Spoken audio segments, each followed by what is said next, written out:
স্বাগত জানাচ্ছি সুপ্রিয় শিক্ষার্থীবৃন্দ। আমরা আজ থেকে একটা নতুন অধ্যায় শুরু করতে যাচ্ছি। ভেক্টর নামের তোমাদের সেই চিরপরিচিত অধ্যায়টি। এই ভেক্টর সম্পর্কে তোমরা ক্লাস 10-এও অনেক কিছু জেনে এসেছো। এখন তোমরা আরো বিস্তারিত এবং আরো ভালোভাবে জানবা। ভেক্টর তোমাদের জন্য অত্যন্ত গুরুত্বপূর্ণ। এই অধ্যায়টি তোমাদের পদার্থবিজ্ঞানেও আছে। তোমরা যদি গণিতে এই অধ্যায়টাকে ভালোভাবে পড়ে ফেলতে পারো, তাহলে তোমরা পদার্থবিজ্ঞানেও ভালো করবে। আমি জানি না যে দশম শ্রেণীতে তোমরা ভেক্টর কি রকম বুঝেছ বা ভেক্টর তোমাদের কেমন লাগতো, তবে আমি তোমাদেরকে নিশ্চিত করব যে ইন্টারমিডিয়েট লেভেলের এই ভেক্টর তোমাদের অনেক ভালো লাগবে। এই ভেক্টর তোমাদেরকে অনেক মজা দেবে, তোমরা অনেক মজা করে ভেক্টর শিখবে। ভেক্টর অত্যন্ত গুরুত্বপূর্ণ জ্যামিতির জন্য। বর্তমানে ভেক্টরের সাহায্যে অনেক কাজ করা হয়, বিশেষ করে ডিরেকশন নির্ণয়ের ক্ষেত্রে ভেক্টরের গুরুত্ব অপরিসীম। তো ভেক্টর সম্পর্কে যে তোমরা ক্লাস 10-এই জেনেছো কিছু জিনিস, এখানে আমরা আরো বিস্তারিত জানবো। চলো আমরা ভেক্টর শুরু করি। এটি তোমাদের গণিত প্রথম পত্রের দ্বিতীয় অধ্যায়। এই অধ্যায় থেকে তোমাদের একটি সৃজনশীল প্রশ্ন থাকতে পারে এবং এমসিকিউ প্রশ্ন আসবে, এবং অ্যাডমিশন টেস্টও কিন্তু ভেক্টর থেকে প্রায় প্রশ্ন হয়ে থাকে। তো ভেক্টর কিন্তু দুভাবে গুরুত্বপূর্ণ, একটা হচ্ছে গণিতের জন্য, একটা হচ্ছে ফিজিক্সের জন্য। তুমি যদি গণিতে ভালোভাবে পড়ো, তাহলে তুমি ফিজিক্সে ভালো করবে। তাহলে তোমাকে ফিজিক্সের জন্য সময় কম দিতে হবে। অর্থাৎ তুমি ভেক্টরটা হয় গণিতের জন্য না হয় ফিজিক্সের জন্য, যে কোনো এক জায়গায় যদি তুমি ভালো করে পড়ো, তুমি দুই জায়গায় কিন্তু ভালো করবা। তো চলো আমরা শুরু করি। আমাদের চ্যাপ্টারের নাম কি? ভেক্টর। তো আমরা আশা করছি যে আগামী কয়েকদিন তোমাদের সাথে ভেক্টর নিয়েই থাকবো। আমরা কিছু ছবি দেখি।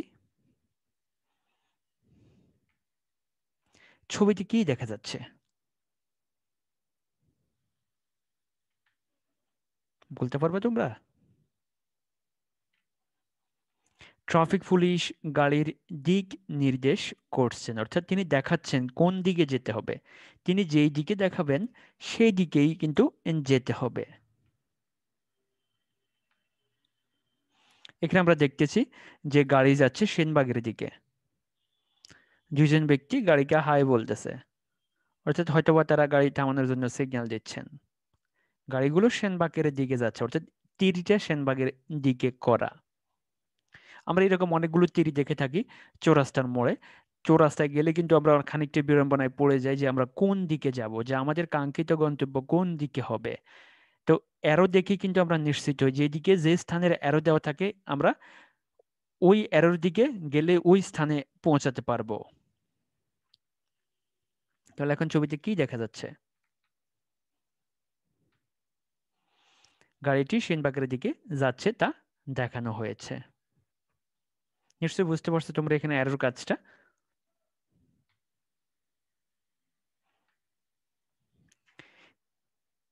এখানে আমরা কি দেখতে পাচ্ছি?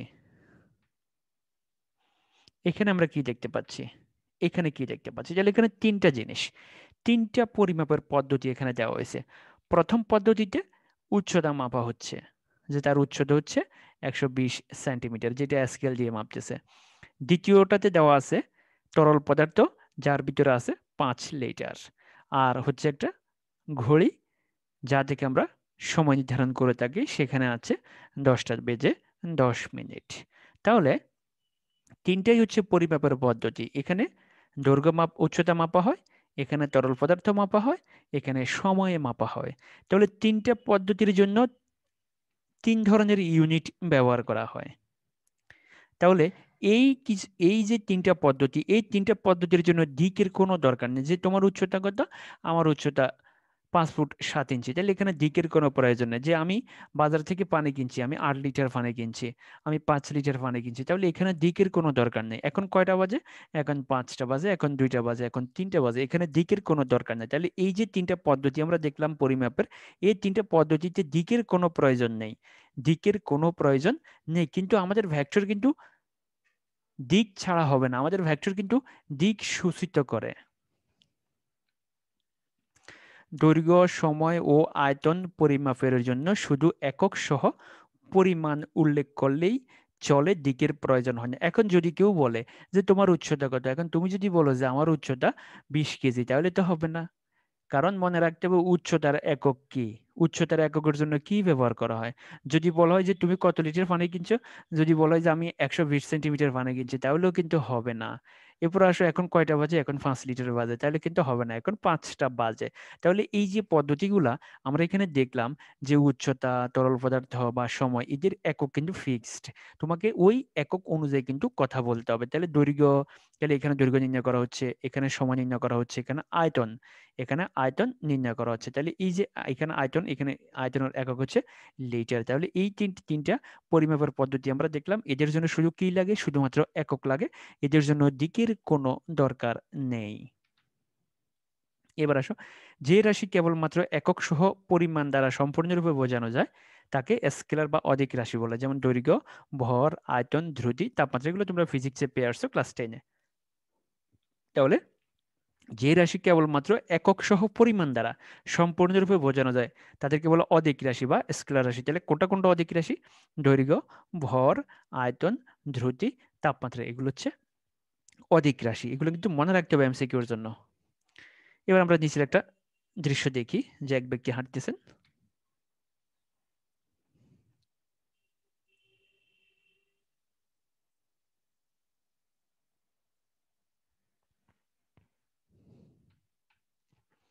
ধরা যাক লোকটি গাছের গোড়া থেকে 100 মিটার হাঁটলো, এই দূরত্ব দিয়ে কি তার অবস্থান জানা যাবে? তোমরা বলো, যে এই লোকটি গাছের গোড়া থেকে 100 মিটার হাঁটলো, এখন সে 100 মিটার এদিকে যাইতে পারে, 100 মিটার এদিকে যাইতে পারে, 100 মিটার এদিকে যাইতে পারে, 100 মিটার সে এদিকে যাইতে পারে। তাহলে এখানে লোকটি গাছের গোড়া থেকে 100 মিটার হাঁটলো, এই দূরত্ব দিয়ে কিন্তু তার অবস্থান জানা যাবে না। তার প্রকৃত অবস্থান বের করতে হলে কিন্তু দিক লাগবে, সে কোন দিকে গেছে। তাহলে দেখো, লোকটি 100 মিটার দূরে আছে সত্য, বাট কোন জায়গায় আছে তা কিন্তু বলা যাবে না। তাহলে কোন জায়গায় আছে তা বলতে হলে কিন্তু দিক লাগবে, মনে রাখবা। এই যে তুমি তো এখন যত ধরো তুমি একটা তোমার বন্ধুকে খুঁজতে গেছো বাজারে, তো এখন তুমি কাউকে জিজ্ঞাসা করলো যে আপনি মিস্টার আব্দুল করিমকে দেখেছেন কিনা, তো মিস্টার আব্দুল, যদি তোমাকে ওই ব্যক্তি বলে হ্যাঁ মিস্টার আব্দুল করিম ঠিক এই স্থান থেকে 100 মিটার দূরে আছে, দেখেন তুমি কোন দিকে খুঁজবে 100 মিটার দূরে? তোমাকে দিক বলতে হবে, যে 100 মিটার দূরে উত্তর দিকে, 100 মিটার দূরে দক্ষিণ দিকে, যে কোনো একটা দিক কিন্তু তোমাকে বলে দিতে হবে। তাহলে এখানে কিন্তু দূরত্বের জন্য কিন্তু দিক দরকার আছে। তাহলে লোকটি 100 মিটার দূরে আছে সত্য, ঠিক কোন জায়গায় আছে তা কিন্তু বলা যাবে না। তাহলে লোকটির অবস্থান জানার জন্য তাহলে আমাদের কি লাগবে? লোকটির অবস্থান জানার জন্য আমাদের কি লাগবে? দিক লাগবে। তাহলে যদি বলা হয় লোকটি 100 মিটার দক্ষিণ দিকে হেঁটে গেছে, তাহলে নিশ্চিতভাবে তার অবস্থান জানা যাবে, তুমি 100 মিটার দক্ষিণ দিকে গেলে তাকে খুঁজে পেয়ে যাবে। মনে রাখবা, যে আমরা যদি কারো অবস্থান নির্ণয় করতে চাই, তাহলে তার দূরত্বের পাশাপাশি তার দিকও কিন্তু জানতে হবে। তাহলে লোকটি এই গাছের গোড়া থেকে, এই গাছের গোড়া থেকে 100 মিটার দক্ষিণ দিকে গেছে, ওই বরাবর তুমিও হাঁটতে থাকবা, তাহলে তুমি এই ভদ্রলোককে খুঁজে পেয়ে যাবে, নিশ্চিত থাকো তুমি।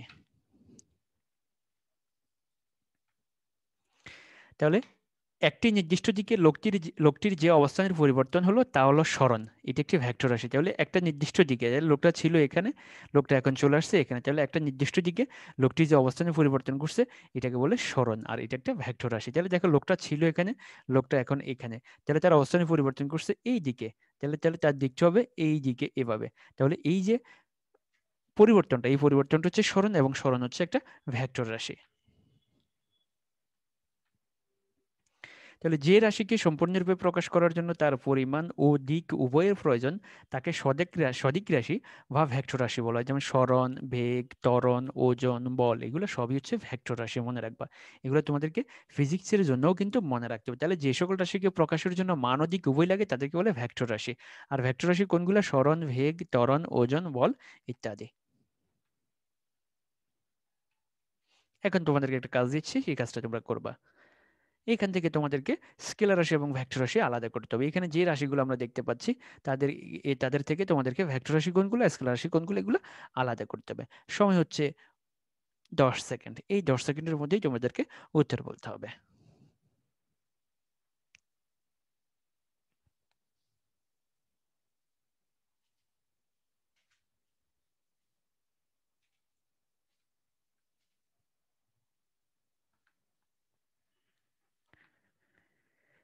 ভেক্টর একটি ল্যাটিন শব্দ যার অর্থ হচ্ছে পরিবাহক, অর্থাৎ যে পরিবহন করে। মনে রাখবা এটা কিন্তু এমসিকিউর জন্য অত্যন্ত ইম্পর্টেন্ট। ভেক্টর কোন ভাষার শব্দ? ভেক্টর ল্যাটিন ভাষার শব্দ যার অর্থ হচ্ছে পরিবাহক। ভেক্টর শব্দের উৎপত্তি হয়েছে ল্যাটিন শব্দ বিহিরি থেকে, যার অর্থ হচ্ছে টু ক্যারি। তাহলে মনে রাখতে হবে তোমাদেরকে শব্দগুলা। এই ভদ্রলোক উইলিয়াম রোয়ান হ্যামিল্টন 1843 সালে প্রথম ভেক্টরের ধারণা প্রদান করেন। তোমরা এই লোকটার হাসিমুখ সবসময় মনে রাখার চেষ্টা করবা। এই লোকটির কল্যাণে আজকে আমরা ভেক্টর পাচ্ছি। ভেক্টর দিয়ে আমরা অনেক কিছু করছি। বর্তমানে ভেক্টরের অনেক কিছুই ব্যবহার করি, যদিও সেই সকল আমরা মানি না বা স্বীকার করি না, আমরা স্বীকার করতে চাই না। কারণ আমরা তো আসলে যা কিছু করতেছি সব ভার্চুয়ালি করতেছি, ভার্চুয়ালি ব্যবহার করতেছি। তাহলে তোমাদেরকে মনে রাখতে হবে ভেক্টর একটা ল্যাটিন শব্দ যার অর্থ হচ্ছে পরিবাহক, আর এটার উৎপত্তি হচ্ছে একটা ল্যাটিন শব্দ থেকে যার অর্থ হচ্ছে টু ক্যারি। তাহলে এই ভেক্টরের ধারণা কে প্রদান করছেন? উইলিয়াম রোয়ান হ্যামিল্টন 1843 সালে। তার জন্ম 1805 সালে। তিনি পদার্থবিদ, গণিতবিদ, জ্যোতির্বিদ, অর্থাৎ তিনি বহুবিধ জ্ঞানের অধিকারী। তার মৃত্যু হচ্ছে 1865 সালে। দেখো মাত্র 60 বছর বয়সে তিনি কামাল করে দিয়েছেন।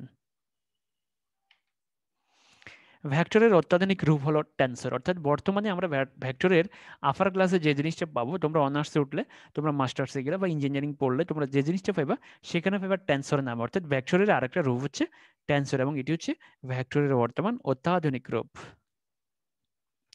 বিন্দু, রেখা ও বহুভুজের ভেক্টর গাণিতিক সমীকরণ ব্যবহার করে ভেক্টর গ্রাফিক্স পদ্ধতিতে কম্পিউটারে ছবি প্রদর্শন করা হয়। তাহলে কম্পিউটারে ছবি প্রদর্শন করার ক্ষেত্রেও কিন্তু ভেক্টরের ব্যবহার রয়েছে, যদিও আমরা সেই সকল আসলে দেখি না, কিন্তু ব্যবহার হচ্ছে। তাহলে বিন্দু, রেখা এবং বহুভুজের ভেক্টর গাণিতিক সমীকরণ ব্যবহার করে ভেক্টর গ্রাফিক্স পদ্ধতিতে কম্পিউটারে ছবি প্রদর্শন করা হয়। ভেক্টর গ্রাফিক্স পদ্ধতিতে ছবি বড় করলে তার বিটম্যাপ পদ্ধতির মতো ফেটে যায় না, বরং আরো স্পষ্ট হয় এবং ফাইলের সাইজ অপরিবর্তিত থাকে। তাহলে দেখো তোমরা এই যে প্রয়োজনীয়তা কত গুরুত্বপূর্ণ। এটা ভেক্টর গ্রাফিক্স পদ্ধতিতে ছবি যদি বড় করো তাহলে বিটম্যাপ পদ্ধতির মতো ছবি ফেটে যায় না। বিটম্যাপ পদ্ধতিতে ছবি বড় করলে এটা ফেটে যায়, অর্থাৎ স্পষ্ট দেখা যায় না। ছবি বড় করার সাথে সাথে তার কিন্তু মানে গ্ল্যামার কমতে থাকে, তার উজ্জ্বলতা কমতে থাকে, কিন্তু ভেক্টর গ্রাফিক্স পদ্ধতিতে বড় করলে তা কিন্তু আরো স্পষ্ট হয় এবং ফাইলের সাইজ কিন্তু অপরিবর্তিত থাকে।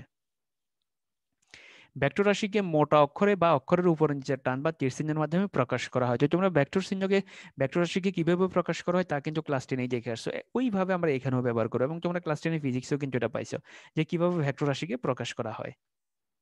এই যে একটা উদাহরণ দেখো, একটা ভেক্টর রাশি হচ্ছে এ, এইটাকে কিভাবে প্রকাশ করা হচ্ছে, এটাকে দেখো মোটা অক্ষরে, অর্থাৎ তুমি হাতে লিখলে কিন্তু নর্মালি আমরা এইভাবে লিখি, কিন্তু তোমাকে হয় মোটা করে দিতে হবে। তবে বর্তমানে প্রিন্ট যে বইগুলোতে কিন্তু এই যে প্রতীক, এই প্রতীকগুলো ব্যবহার করা হয় না, বর্তমানে মোটা করে এইভাবে লেখা হয়। তো আমরা হাতে লেখার সময় তো আসলে মোটা লিখতে পারবো না, তখন আমরা কি করি, উপরে দাগ, নিচে দাগ অথবা অ্যারো দিয়ে প্রকাশ করি। তাহলে এই তিনটা পদ্ধতির, এই চারটা পদ্ধতির যে কোনো একভাবে কিন্তু আমরা ভেক্টর রাশিকে প্রকাশ করতে পারবো। মনে রাখবে এই যে পদ্ধতিটা, এই পদ্ধতিটা কিন্তু আমরা এখন বর্তমানে ব্যবহার করি না। আমরা বর্তমানে এটা ব্যবহার করি, আমরা বর্তমানে এটা ব্যবহার করি, এটা ব্যবহার করি। আমরা হাতে লেখার সময় কিন্তু এগুলো ব্যবহার করি, কিন্তু তোমাদের যে বইগুলো, এই বইগুলোতে কিন্তু এটা ব্যবহার করা হচ্ছে। বইতে তো প্রিন্ট করা, এটা ছাপানো, তোমরা এটা পারবে না, কিন্তু বইতে তো এটা কম্পিউটারের মাধ্যমে করা হয়েছে। তাইলে মনে রাখবা ভেক্টরকে আমরা এই চার পদ্ধতি যে কোনো এক পদ্ধতিতে প্রকাশ করতে পারবো, মোটা হরফে, উপরে দাগ, নিচে দাগ অথবা অ্যারো চিহ্ন দিয়া। এবার আসো ভেক্টরের মান। একটা হচ্ছে ভেক্টর রাশি, একটা হচ্ছে ভেক্টরের মান। মনে রাখবা তাহলে কোন ভেক্টরের আদি বিন্দু এবং প্রান্ত বিন্দুর মধ্যবর্তী দূরত্বকে তার মান বলে। মনে রাখবা আদি বিন্দু অর্থাৎ যেখান থেকে তার শুরু এবং প্রান্ত বিন্দু যেখানে গিয়ে শেষ, তাহলে এই আদি বিন্দু এবং প্রান্ত বিন্দুর মধ্যবর্তী দূরত্বকে বলা হয় কিন্তু তার মান। ভেক্টরের মানকে কিন্তু দেখো, ভেক্টরের মানকে কিভাবে চিহ্নিত করা হচ্ছে, মডুলাস অফ এ বার অথবা এ দ্বারা এইভাবে সূচিত করা হচ্ছে, এই দ্বারা। দেখো এটা কিন্তু মোটা এ, তোমরা একটা বিষয় খেয়াল করো, এটা কিন্তু মোটাই। তো আমরা বেসিক্যালি কিন্তু আমরা এই তিনটাই ব্যবহার করি, আমরা হাতে লেখার সময় যে কোনোটাই ব্যবহার করে ফেলি, যখন যেটা আমাদের মনে পড়ে, যখন যেটা আমাদের মনে থাকে, বা যখন যেটা লিখতে আমরা কমফোর্ট ফিল করি। যে একটা হচ্ছে ভেক্টর রাশি, আর একটা হচ্ছে ভেক্টরের মান। তবে সবচেয়ে সেফ হচ্ছে এটা ব্যবহার করা, মনে রাখবো আমরা সবচেয়ে সেফলি এটা ব্যবহার করা শিখবো, আমরা সবসময় এটা ব্যবহার করা দেখবো, যে ভেক্টরকে আমরা এ বার দিয়ে প্রকাশ করব এবং তার মানকে আমরা মডুলাস অফ এ বার দিয়ে প্রকাশ, অর্থাৎ আমরা ভেক্টরের মানকে এভাবেই প্রকাশ করবো। তোমরা এটা মনে রাখবে, আমরা যতগুলো অঙ্ক করবো আমরা কিন্তু এটা ব্যবহার করা শিখবো। এটা ব্যবহার করলে নিরাপদ হবে, ভুল হওয়ার সম্ভাবনা কম থাকবে।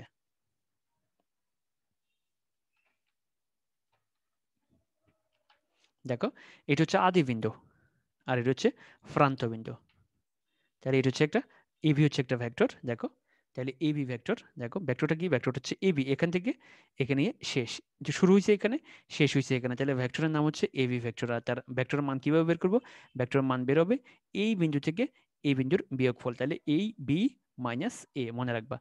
মনে রাখবা সবসময়, সবসময় হবে কি প্রান্ত বিন্দু বিয়োগ আদি বিন্দু।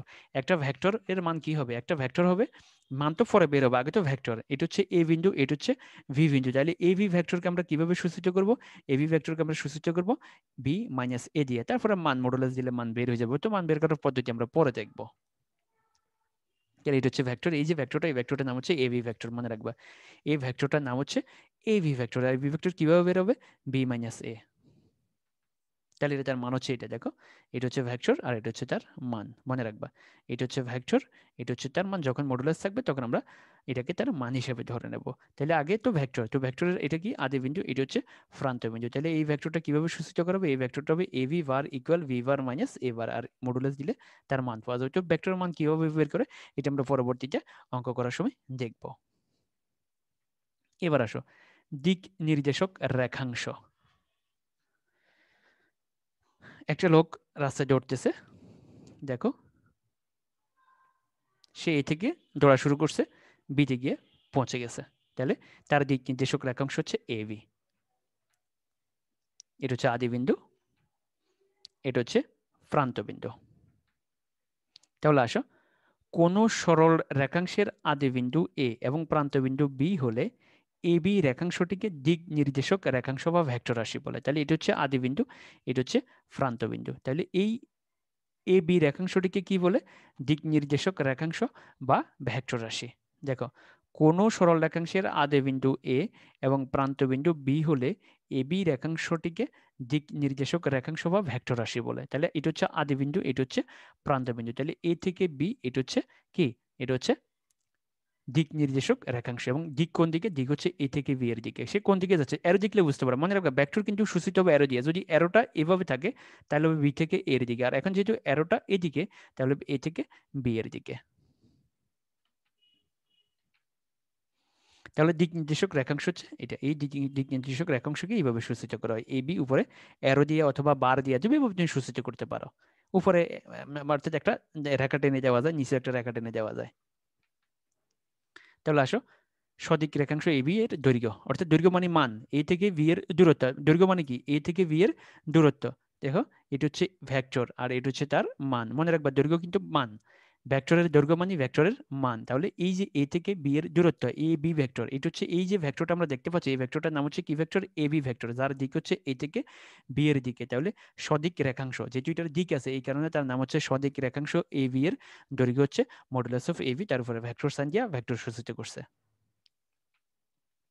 তাহলে সদিক রেখাংশ এ বি এর দৈর্ঘ্যকে ভেক্টরের মান বলে। তাহলে একটু আগে আমরা যে মডুলাসের যে প্রতীকটা দেখলাম ওইটুকু হচ্ছে ভেক্টরের মান। তাহলে দৈর্ঘ্যকে ভেক্টরের কি বলা হয়, মান বলা হয়। অর্থাৎ এই থেকে বি এর দূরত্ব, অর্থাৎ এই থেকে বি এর, এ আর বি এর দৈর্ঘ্য, এটুকুকে বলা হয় ভেক্টরের মান। কার মান, এটা এ বি ভেক্টরের মান, যার দিক হচ্ছে এ থেকে বি এর দিকে। তোমরা অ্যারো দেখলে বুঝতে পারো, সবসময় অ্যারো দিকে খেয়াল করবা, অ্যারো দেখলেই বুঝতে পারবা যে কোন দিক থেকে কোন দিকে যাচ্ছে, কোনটা আদি বিন্দু কোনটা প্রান্ত বিন্দু। মনে রাখবে এটা হচ্ছে আদি বিন্দু আর এটা হচ্ছে প্রান্ত বিন্দু। এবি ভেক্টর দেখো, সচরাচর একটি ভেক্টরকে একটি অক্ষর দিয়ে সূচিত করা হয়। যেমন ধরো এবি ভেক্টর, এটাকে সংক্ষেপে ধরো ইউ দিয়ে সূচিত করলো। সংক্ষেপে সচরাচর একটা ভেক্টরকে একটি অক্ষর দিয়ে সূচিত করা হয়। এই যে ভেক্টরটা আমরা দেখতে পাচ্ছি, এই ভেক্টরটাকে ধরো তুমি এ দ্বারা, বি দ্বারা, সি দ্বারা, ডি দ্বারা, যে কোনো কিছু দিয়ে সূচিত করতে পারবা। তাহলে এবি ভেক্টর এটাকে আমরা ধরো মানে কিউট করে বা আদর করে আমরা ইউ দ্বারা সূচিত করলাম। তাহলে এটা হচ্ছে আদি বিন্দু, এটা হচ্ছে প্রান্ত বিন্দু। তাহলে এখন দেখো ইউ, এটা তো কোনো দিক নির্দেশ করে না কোন দিক থেকে কোন দিকে যাচ্ছে, এটা কোনো দিক নির্দেশ করে না, বাট এটা কিন্তু দিক নির্দেশ করে, এটা কিন্তু দিক নির্দেশ করে। এটা দিক নির্দেশ করে কোন দিকে, এই থেকে ভি এর দিকে, আদি থেকে প্রান্তের দিকে বা আদি থেকে অন্তের দিকে। তাহলে মনে রাখবে এটা দিয়ে এখন যদি তোমাকে বলা হয় যে ইউ ভেক্টর এটা কোন দিক থেকে কোন দিকে, তাহলে বলার কোনো উপায় নেই। কিন্তু যদি তোমাকে বলে যে এভি ভেক্টর সমান ইউ, তাহলে তুমি বুঝবা এ থেকে ভি এর দিকে। এবার আসলে ধারক রেখা। ধারক রেখা মানে কি? যা ভেক্টরকে ধারণ করে তাই ধারক রেখা। দেখো আমরা একটা রেখা দেখতেছি, এই রেখাটার নাম হচ্ছে এক্স ওয়াই রেখা। এই রেখাটার নাম কি? এক্স ওয়াই রেখা। এদিকেও অ্যারো আছে, এদিকেও অ্যারো আছে, কোন দিকে যাব তার কোনো উপায় নেই, পরে আমরা বুঝতে পারবো। দেখো তার উপর আমরা এ একটা বিন্দু নিলাম, বি একটা বিন্দু নিলাম। দেখো এক্স ওয়াই হচ্ছে একটা রেখা, তার উপর আমরা এ একটা বিন্দু নিলাম, বি একটা বিন্দু নিলাম। তাহলে এক্স ওয়াই হচ্ছে এবি এর ধারক রেখা। তাহলে ধরো এবি যদি একটা ভেক্টর হয়, দেখো খেয়াল করো, যেহেতু আমরা এবির উপরে অ্যারো দিয়ে দিছি, তার মানে এবি হচ্ছে একটা ভেক্টর যার দিক হচ্ছে এ থেকে বি এর দিকে। আর এই এ বিন্দু এবং বি বিন্দুকে ধারণ করছে কোন রেখাটা? এক্স ওয়াই রেখাটা। তাহলে এক্স ওয়াই হচ্ছে এবি এর ধারক রেখা। তাহলে তোমাদেরকে ধারক রেখা নিশ্চয়ই বুঝতে পারছি। ধারক রেখা খুবই সহজ জিনিস, যে ভেক্টর যে রেখার উপর অবস্থান করে ওই রেখাটাকে ভেক্টরের ধারক রেখা বলে। তাহলে এই এবি ভেক্টরটা কোন রেখার উপর অবস্থান করছে? এবি রেখাটা এক্স ওয়াই রেখার উপর অবস্থান করছে। তাহলে এক্স ওয়াই হচ্ছে এবি এর ধারক রেখা, যার দিক হচ্ছে এ থেকে ভি এর দিকে। এবার আসো, কোন ভেক্টর যে অসীম সরলরেখার অংশবিশেষ তাকে ওই ভেক্টরের ধারক রেখা বলে। এবং দেখো এই রেখাটা কিন্তু অসীম, এ বাম দিকে অসীমের দিকে চলে যাচ্ছে, সে ডান দিকেও কিন্তু অসীমের দিকে চলে যাচ্ছে। তাহলে কোন ভেক্টর যে অসীম সরলরেখার অংশবিশেষ, তাহলে দেখো এই যে এবি ভেক্টরটা কার অংশবিশেষ? এবি ভেক্টরটা এক্স ওয়াই রেখার অংশবিশেষ। খেয়াল করো তোমরা, এ আর বি দুটো বিন্দু, এর বিন্দুর পরে আমরা নাম দিলাম কি এবি একটা ভেক্টর। তাহলে এই যে এবি ভেক্টরটা কার অংশবিশেষ? এবি ভেক্টরটা এক্স ওয়াই রেখার অংশবিশেষ। এবং এক্স ওয়াই রেখাটা কিন্তু অসীম রেখা, সে এদিকে অসীমের দিকে চলে যাচ্ছে, এদিকেও সে অসীমের দিকে চলে যাচ্ছে। তাহলে কোনো ভেক্টর যে অসীম সরলরেখার অংশবিশেষ তাকে ওই ভেক্টরের ধারক রেখা বলে। তাহলে যে রেখা ভেক্টরকে ধারণ করে তাকে ওই ভেক্টরের ধারক রেখা বলে। এবার আসো শূন্য ভেক্টর। আমরা এখন শূন্য ভেক্টর সম্পর্কে জানবো। এটা কোন ধরনের ভেক্টর? আমরা এখন যে ভেক্টরটা দেখতে পাচ্ছি এখানে, আমরা একটু আগে উদাহরণ হিসেবে শুধুমাত্র এবি ভেক্টর দেখছিলাম, এখন দেখতে পাচ্ছি এ এ, তার উপরে ভেক্টর চিহ্ন। তাহলে এটা কোন ধরনের ভেক্টর? দেখো এই ভেক্টরের আদিবিন্দু এবং অন্তবিন্দু একই, দৈর্ঘ্য শূন্য। এই খেয়াল করো, এখানে আদিবিন্দু এ, অন্তবিন্দু এ, তো এ থেকে বিয়োগ করলে কত? শূন্য। এ থেকে এ বিয়োগ করলে শূন্য, কারণ একটা ভেক্টর কিভাবে বের করে? একটা ভেক্টর বের করে অন্তবিন্দু বিয়োগ আদিবিন্দু। তো এটাও এ, এটাও এ, বিয়োগ করলে কি হবে? শূন্য হবে। তাহলে এই ভেক্টরের আদিবিন্দু এই ভেক্টর অন্তবিন্দু একই, এর দৈর্ঘ্য হচ্ছে শূন্য। দেখো আমরা এখানে উদাহরণ হিসেবে দেখি, এটা এক্স ওয়াই, এটা এ, এটাও এ। তাহলে এক্স ওয়াই হচ্ছে কার ধারক রেখা? এক্স ওয়াই হচ্ছে এই ভেক্টরের ধারক রেখা, মনে রাখবা। তাহলে যে ভেক্টরের পরম মান শূন্য এবং যার দিক নির্ণয় করা যায় না তাকে শূন্য ভেক্টর বলে। অর্থাৎ কোন দিকে যাবে, এটা কোন দিকে যাবে।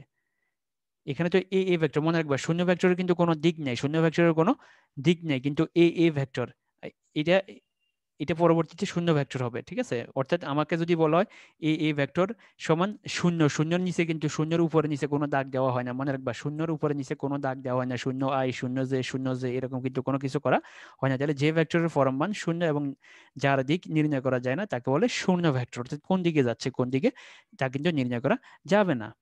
তাহলে এই যে এক্স ওয়াই হচ্ছে ধারক রেখা, এ এ হচ্ছে কি? ভেক্টর। তাহলে যে ভেক্টরের পরম মান শূন্য, অর্থাৎ মনে রাখবা যার আদিবিন্দু এবং প্রান্তবিন্দু একই, যার আদিবিন্দু এবং প্রান্তবিন্দু একই তাকে বলে শূন্য ভেক্টর, যার আদিবিন্দু এবং প্রান্তবিন্দু একই তাকে বলে শূন্য ভেক্টর। তাহলে দেখো এ বি ইকুয়াল 0 একটি শূন্য ভেক্টর, তাহলে দেখো তার মান হচ্ছে শূন্য। খেয়াল করো তোমরা, এই এ বি ভেক্টর ইকুয়াল কত? 0 একটি শূন্য ভেক্টর হলে দেখো তার মান হচ্ছে শূন্য। তাহলে এই ভেক্টরের পরম মান কি? দেখো এই যে ভেক্টরটা, এই ভেক্টরটার পরম মান মডুলাস অফ এবি ভেক্টর সমান কত? শূন্য। তাহলে যে ভেক্টরের পরম মান শূন্য এবং যার দিক নির্ণয় করা যায় না তাকে বলে শূন্য ভেক্টর। তাহলে শূন্য ভেক্টর কে আমরা আরো অন্যভাবে বলতে পারি, যে ভেক্টরের মান শূন্য তাকে শূন্য ভেক্টর বলে।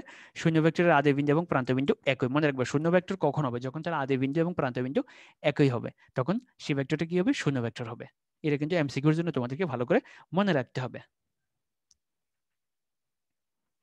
এবার আসো দুটি ভেক্টরের সমতা, অর্থাৎ দুটি সমান ভেক্টর। এখানে আমরা দেখতে পাচ্ছি একই রেখার ভিতরে দেখো ভগ্নাংশ দ্বারা একটা রেখাকে সূচিত করেছে কালো রেখাটা, আর এবি একটা ভেক্টর, সিডি একটা ভেক্টর। এবি একটা ভেক্টর, সিডি একটা ভেক্টর, একই দিকে যাচ্ছে। তোমরা ভালো করে দিকটা খেয়াল করো, এ বিও একই দিকে, সিডিও একই দিকে। দেখো এবারে এখানে দেখো এটা এইভাবে হইতে পারে, এবিও একই দিকে সিডিও এখানে কিন্তু ধারক রেখা একই। এখানে খেয়াল করো, এখানে এবি একটা ভেক্টর, সিডি একটা ভেক্টর, তাদের ধারক রেখা কিন্তু একই রকম, বাট এখানে এবি একটা ভেক্টর, সিডি একটা ভেক্টর, এখানে ধারক রেখা একরকম, এখানে ধারক রেখা আরেক রকম। অর্থাৎ এখানে ধারক রেখা দুটো ভেক্টরের জন্য ধারক রেখা দুইটা, এখানে দুটো ভেক্টরের জন্য ধারক রেখা একটা। তো একটা বিষয় তোমরা খেয়াল রাখবা, যে দুটি ভেক্টরের সমতার কথাটা যখন আসবে তখন ধারক রেখা একই হইতে পারে, ধারক রেখা ভিন্ন হইতে পারে। খেয়াল করো, এই এবি ভেক্টর এবং সিডি ভেক্টর এই দুটো ভেক্টর কিন্তু সমান, আবার এবি ভেক্টর এবং সিডি ভেক্টর এই দুটো ভেক্টরও সমান, যদিও এই দুটো ভেক্টরের ধারক রেখা একই, এই দুটো ভেক্টরের ধারক রেখা ভিন্ন ভিন্ন। তোমরা এটা মনে রাখবা, দুটি ভেক্টরকে সমান বলা হবে যদি এদের মান সমান হয়। তাহলে আমরা দুটি ভেক্টরকে কখন সমান বলবো? যখন তাদের মান সমান হবে, যখন তাদের মান কি হবে? সমান হবে। এবার ধারক রেখা অভিন্ন বা সমান্তরাল হবে। অভিন্ন, তাহলে এখানে ধারক রেখা কি? অভিন্ন, আর এখানে ধারক রেখা কি? সমান্তরাল। মনে রাখবা, ধারক রেখা অভিন্ন হইতে পারে, ধারক রেখা সমান্তরালও হইতে পারে।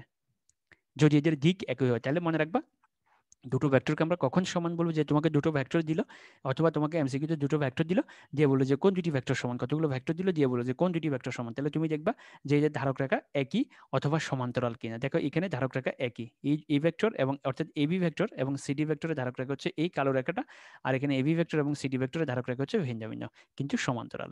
তারপর হচ্ছে যে কি, এদের মান সমান কিনা আমরা এখন বলতে পারতেছি না, তবে আমাদের দৈর্ঘ্য দেখে মনে হচ্ছে যে মান সমান, আর এদের দিক কিন্তু একই দিকে। এখানে দিক কিন্তু সবগুলোর একই দিকে, এগুলোরও একই দিকে, এগুলোরও একই দিকে, অর্থাৎ দিক একই দিকে হইতে হবে, মান সমান হইতে হবে, ধারক রেখা অভিন্ন বা সমান্তরাল হইতে হবে। এবার আসো বিপরীত ভেক্টর। দেখো দুটো ব্যক্তি বিপরীত দিকে যাচ্ছে,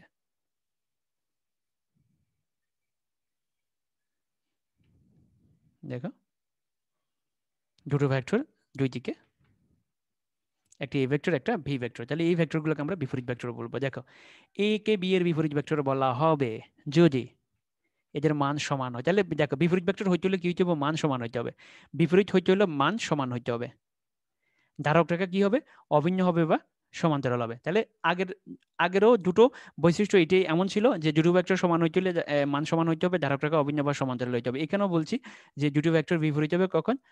যখন এদের মান সমান হবে, যখন ধারক রেখা অভিন্ন বা সমান্তরাল হবে, এদের দিক বিপরীত হবে। তাহলে দুটো ভেক্টর কখন বিপরীত হবে? যখন তাদের শুধুমাত্র দিক বিপরীত হয়, আর বাকি সব বৈশিষ্ট্য সেম থাকবে। তাদের ধারক রেখা একই বা সমান্তরাল হইতে পারবে, আর এদের মান কি হইতে হবে? সমান হইতে হবে, আর দিক কিন্তু বিপরীত দিকে হইতে হবে। দেখো একটা দিক এদিকে, একটা দিক এদিকে। এই বৈশিষ্ট্যগুলো কিন্তু তোমাদেরকে মনে রাখতে হবে, যে দুটো ভেক্টর কখন সমান হবে আর দুটো ভেক্টর কখন বিপরীত হবে। এবার আসো বিপরীত ভেক্টর কাকে বলে? যদি দুটি ভেক্টরের দৈর্ঘ্য সমান এবং দিক বিপরীত হয় তাহলে তাদেরকে বিপরীত ভেক্টর বলে। তাহলে বিপরীত ভেক্টরের সংজ্ঞা যদি পরীক্ষা আসে 2 মার্কের জন্য এটা লিখে দিবে, বা 1 মার্কের জন্য যদি আসে, যে যদি দুটি ভেক্টরের দৈর্ঘ্য সমান হয়, অর্থাৎ এই ভেক্টরের দৈর্ঘ্য এই ভেক্টরের দৈর্ঘ্য, দুটো ভেক্টরের দৈর্ঘ্য সমান হইতে হবে কিন্তু দিক হইতে হবে বিপরীত দিকে, তাহলে তাদেরকে আমরা বিপরীত ভেক্টর বলতে পারবো।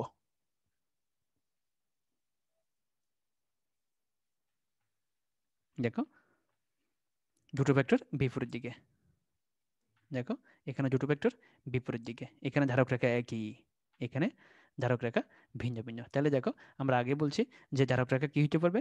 ধারক রেখা অভিন্ন হইতে পারবে, সমান্তরাল হইতে পারবে। এখানে ধারক রেখা একই রকম, একই ধারক রেখা, আর এখানে সমান্তরাল ধারক রেখা। দেখো দুটো ভেক্টর পরস্পর বিপরীত দিকে, এখানে দুটো ভেক্টর বিপরীত দিকে, তাহলে এই দুটো ভেক্টরকে বিপরীত ভেক্টর বলা হবে, এই দুটো ভেক্টরকেও বিপরীত ভেক্টর বলা হবে। এবার আসো, ভেক্টর পদ্ধতিগতভাবে প্রথম প্রচলন শুরু করেন কোন বিজ্ঞানী? রোয়ান হ্যামিল্টন, এটা আমরা পূর্বেই আলোচনা করেছিলাম। যেসব রাশির মান ও দিক উভয় আছে তাদেরকে কোন রাশি বলে? সঠিক উত্তর কি হবে? তোমাদেরকে বলতে হবে। কোনো ভেক্টরের দৈর্ঘ্য না থাকলে তাকে কি ভেক্টর বলে? বলতে পারবে তোমরা?